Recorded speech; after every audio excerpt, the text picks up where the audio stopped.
saying, "I really love cats."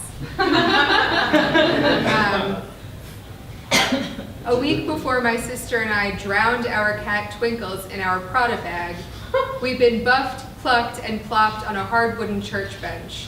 We thought it was because we'd been bad, but we quickly found out that it was because our Aunt Hyacinth McQueen Benzev choked to death in her uptown apartment, and we were requested to attend her funeral.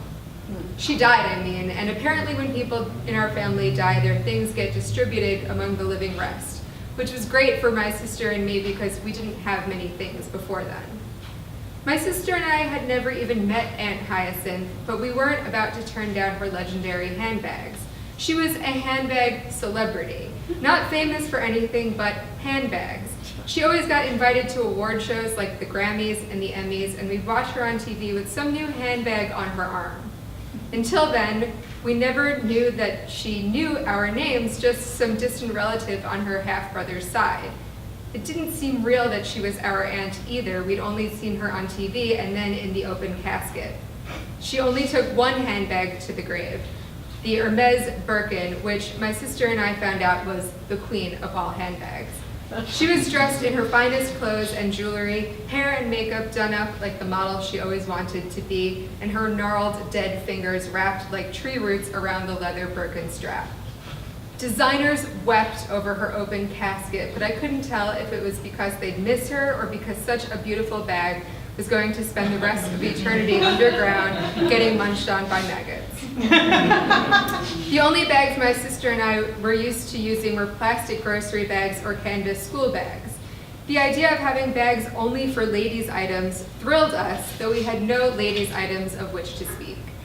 We thought about selling some of the bags so we can get our hands on some ladies' items, like lipsticks and breath mints and pantyhose, but we had strict instructions not to sell them.